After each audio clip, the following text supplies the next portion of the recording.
तेरे चरणों में मिलता है आराम बालाजी।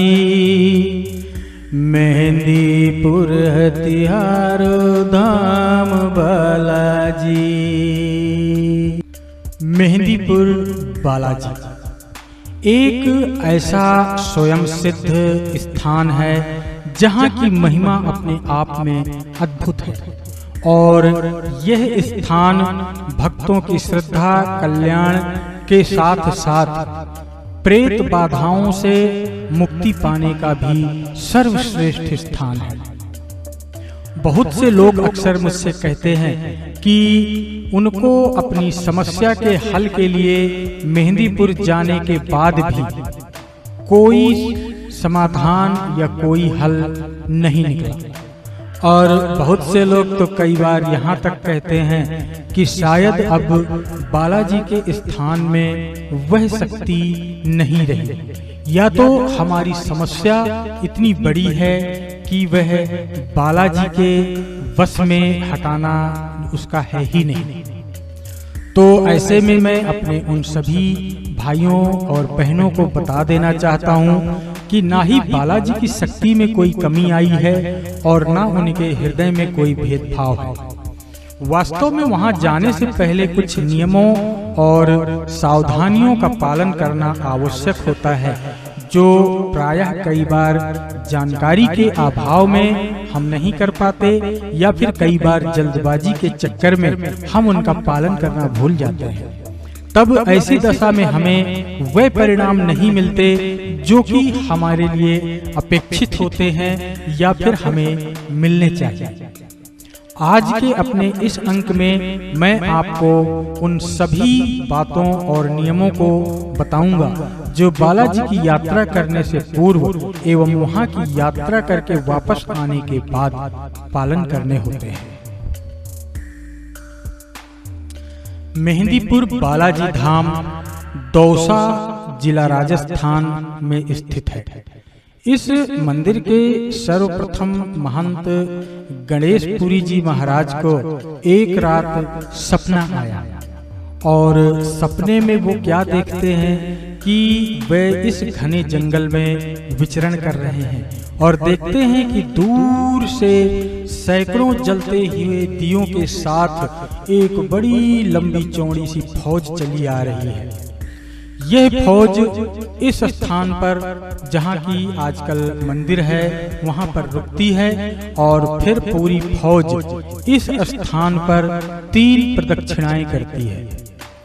उसके बाद उस फौज के जो प्रमुख होते हैं वह नीचे उतरते हैं और श्री बालाजी महाराज को दंडवत प्रणाम करते हैं। तदुपरांत वह जिस मार्ग से आए थे उसी मार्ग से वापस लौट जाते हैं। गणेशपुरी जी महाराज को कुछ भी समझ में नहीं आता है कि आखिर वो ये क्या देख रहे हैं और उनके साथ यह क्या हो रहा है।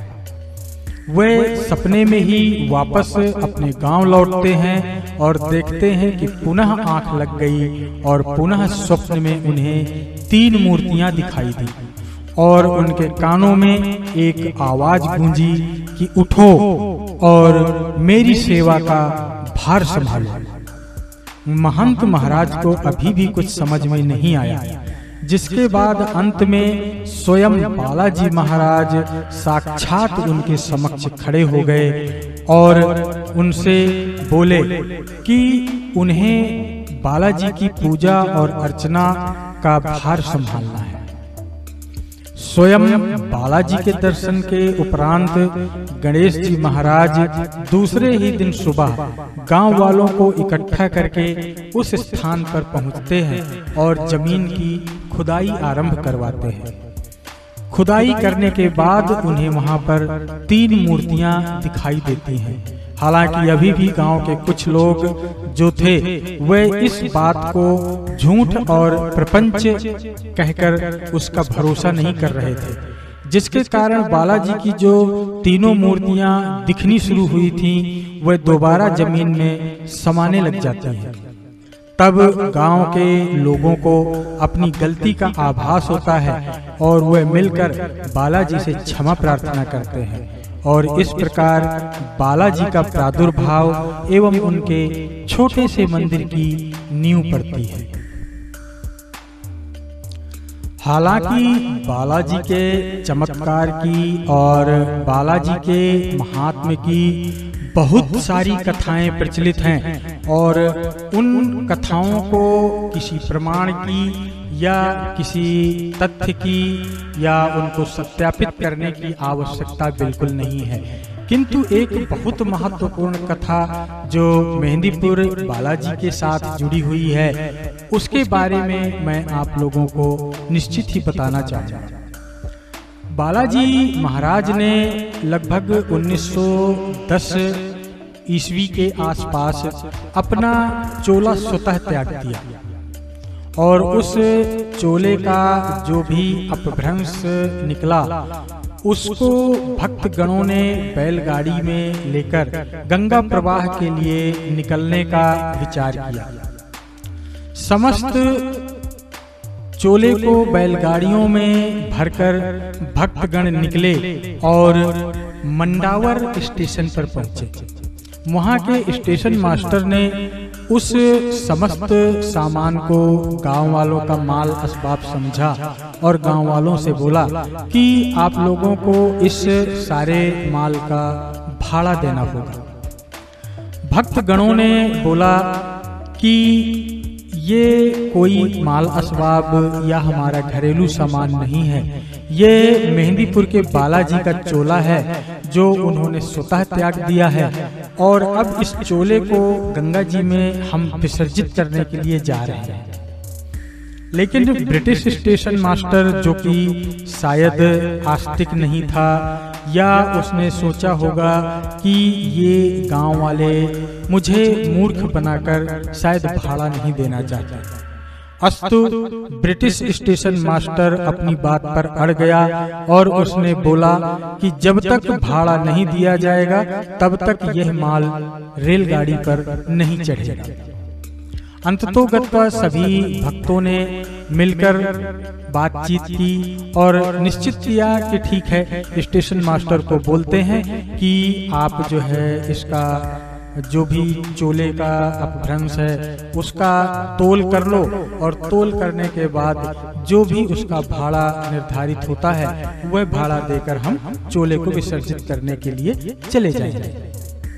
ये सुनकर ब्रिटिश स्टेशन मास्टर ने जब उस चोले को तोलने के लिए उसका तोल करना चाहा तो ब्रिटिश स्टेशन मास्टर को समझ में नहीं आ रहा था कि वो क्या करेगा, क्योंकि उस चोले का जो भार था कभी भार शून्य हो जाता और जिस तरफ नापने के लिए बटखरे इत्यादि रखे थे वह जमीन से जाके लग जाता और कभी जिस तरफ चोला पलड़े में रखा हुआ था उसका भार इतना बढ़ जाता कि चोले की तरफ वाला तराजू का पलड़ा जमीन में आ जाता और जिस पलड़े में बाट या बटखरे रखे हुए थे वह ऊपर लटक जाता।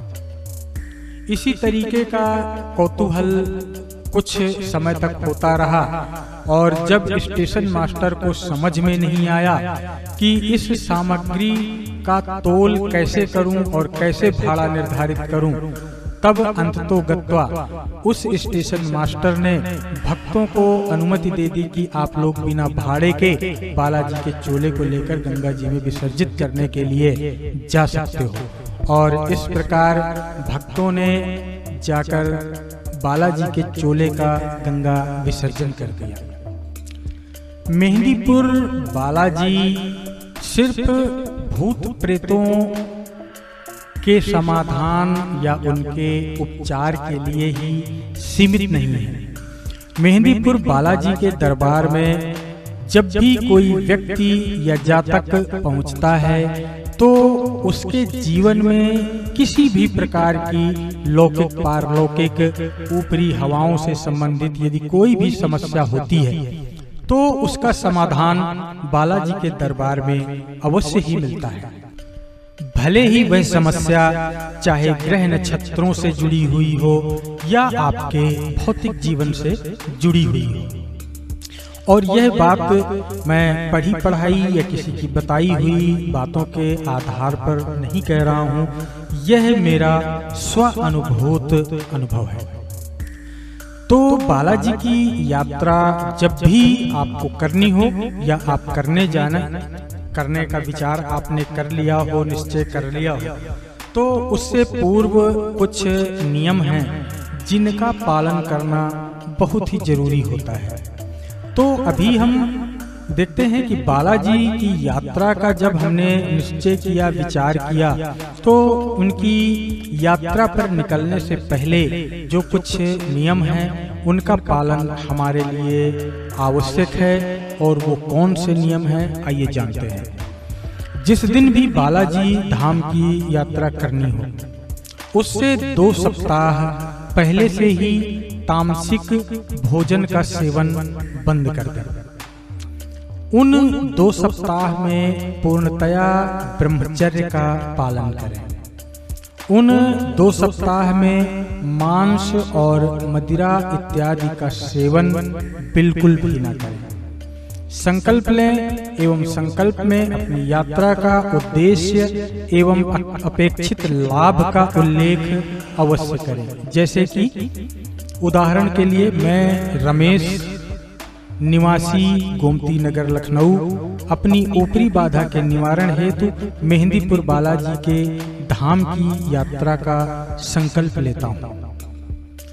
उन 2 सप्ताह में सात्विक जीवन व्यतीत करें और यथासंभव हनुमान जी महाराज के चरित्र, सुंदरकांड, हनुमान चालीसा, हनुमान अष्टक इत्यादि का पाठ अथवा श्रवण करें। पहले तथ्य में जहां मैंने तामसिक भोजन बंद करने का नियम आपको बताया था, तो उस तामसिक भोजन में अत्यधिक तेल, मसाले, प्याज, लहसुन इत्यादि के प्रयोग से अभिप्राय होता है। अस्तु ऐसी सभी गर्म प्रकृति की चीजें, प्याज एवं लहसुन इत्यादि का सेवन नहीं करना चाहिए। जिस दिन भी आपको बालाजी धाम की यात्रा के लिए निकलना है, उसके एक दिन पहले आपको एक लाल रंग का कपड़ा लेना है, एक सूखा नारियल लेना है, कुछ अक्षत बिना टूटे हुए चावल, 11 लौंग, घर के चारों कोनों की मिट्टी ले लेनी है और इस समस्त सामग्री को लाल कपड़े में 3 गांठ लगाकर उसकी पोटली बना देनी है। और यदि आपके साथ बालाजी की यात्रा के लिए आपकी परिवार का कोई सदस्य या आपका कोई मित्र साथ में जाने वाला है, तो उन सब की सर के ऊपर से 21 बार एंटी क्लॉकवाइज अर्थात घड़ी की उल्टी दिशा में उसको पोटली को घुमा लेना है। और घुमाने के बाद उस पोटली को घर के बाहर किसी कील या खूंटी से टांग देना है। यात्रा के दिन जब घर से निकलने लगे, तो निकलने से पहले सारी तैयारी ध्यानपूर्वक कर लें और अपनी सारी जरूरतों की चीज को पहले से ही सहेज लें, क्योंकि एक बार घर से निकलने के उपरांत फिर वापस घर में नहीं आया जाता है। घर से निकलते ही उस पोटली को भी अपने साथ में ले लें एवं उस पोटली को लेकर जैसे ही आगे बढ़ें, उसके बाद ध्यान रखें कि पीछे पलटकर घर की ओर नहीं देखना है और सीधे बालाजी महाराज के दरबार ही पहुंचना है। यदि आपके घर या स्थान से बालाजी महाराज का धाम कुछ ज्यादा दूरी पर है अर्थात यात्रा लंबी है, तो आवश्यक भोजन इत्यादि घर से बनाकर ही ले जाएं, क्योंकि मार्ग में किसी भी भोजनालय आदि में आपको भोजन नहीं करना चाहिए, क्योंकि वहां पर भोजन में प्याज और लहसुन हो सकता है। बालाजी सरकार की यात्रा पर निकलने से पहले एक चीज का और भी ध्यान रखें कि यदि आप किसी समस्या से ग्रस्त हैं तो आपको बालाजी की यात्रा करते समय अपने किसी न किसी घर के एक सदस्य अथवा मित्र को अवश्य ही साथ ले जाना है, क्योंकि बालाजी के धाम का जो परिक्षेत्र के 10 किलोमीटर की परिधि के अंदर जैसे ही किसी ऊपरी बाधा से ग्रस्त व्यक्ति पहुंचते हैं या किसी दुरात्मा का जो आवेश होता है तो उस पर बंधन लग जाता है और वह दुरात्माएं या प्रेतात्माएं या ऊपरी बाधाएं आवेशित हो जाती हैं। ऐसी दशा में संभालने के लिए या ध्यान रखने के लिए एक अन्य व्यक्ति की आवश्यकता पड़ती है। तो इन सारी चीजों का ध्यान अवश्य रखें और आशा है कि जब आप बालाजी धाम के परिक्षेत्र में पहुंचेंगे तो सब कुछ आप अपनी आंखों से ही देख सकेंगे और इसमें किसी भी प्रकार के संदेह या गलतियों की गुंजाइश नहीं रहेगी। जब आप बालाजी धाम पहुंच जाते हैं तो अपने समय के अनुसार वहां पहुंचकर किसी होटल या धर्मशाला में रुककर थोड़ा आराम करके सुबह भोर 4 बजे तक स्नान आदि करके दर्शन के लिए लाइन में लग जाएं, क्योंकि वहां पर बहुत अधिक भीड़ होने के कारण कई बार दर्शन में 4 से 5 घंटे तक लग जाते हैं, किंतु यदि भाग्य प्रबल हो तो 2 से 3 घंटे में भी बाबा के दरबार में हाजिरी लग ही जाती है। मंदिर परिक्षेत्र में बहुत से रोगी आत्माओं के आवेश में झूमते, सर पटकते और तरह तरह के कृत्य करते हुए लोग दिखेंगे, लेकिन उन सब पर ध्यान न दें, घबराएं नहीं और अपना कार्य बालाजी के दर्शन का जारी रखें। लाइन में लगने से पहले ही बालाजी को अर्जी लगा दें और वहां से अर्जी का प्रसाद या सवामनी जो भी आपकी पहुंच में हो, जो भी आपकी सामर्थ्य में हो आदि वहीं बाहर से मिल जाता है और उसे लेकर बाबा के दरबार में पहुंचे। बालाजी के दर्शन के उपरांत पेतराज सरकार के दर्शन करें, तदुपरांत कोतवाल साहब भैरव जी महाराज के दर्शन करें। मंदिर में किसी भी व्यक्ति का दिया हुआ कोई प्रसाद या अन्य कोई भी वस्तु ना तो स्वयं लें और ना ही किसी को दें। आपके पास यदि कोई भी प्रसाद या सामग्री बच गई है तो उसे वहीं बालाजी धाम के निवास के समय ही ग्रहण कर लें या रास्ते में ही कहीं विसर्जित कर दें, क्योंकि बालाजी महाराज के धाम से कोई भी वस्तु घर लेकर आना वर्जित है। बालाजी धाम में अनेकों सिद्ध एवं प्रसिद्ध मंदिर हैं। अपने समय के अनुसार उन मंदिरों के दर्शन लाभ लें, किंतु किसी भी व्यक्ति अथवा तांत्रिक जैसे दिखने वाले व्यक्तियों के चंगुल में न फंसें, क्योंकि आपकी समस्याओं के समाधान के लिए बालाजी महाराज से बड़ा और उपयुक्त कोई भी अन्य तांत्रिक नहीं हो सकता। यदि आपके पास समय हो तो 7 पहाड़ी और 3 पहाड़ी की चढ़ाई करके वहाँ के मंदिरों के भी दर्शन करें और यात्रा अवश्य करें, किंतु ध्यान रखें यदि शारीरिक क्षमता आज्ञा ना देती हो अर्थात शारीरिक दुर्बलता हो तो अनावश्यक प्रयास न करें, क्योंकि इन दोनों ही पहाड़ियों की चढ़ाई अत्यंत क्लिष्ट है और सामान्यतया थका देने वाली है। अस्तु बालाजी महाराज के दर्शन ही पर्याप्त है।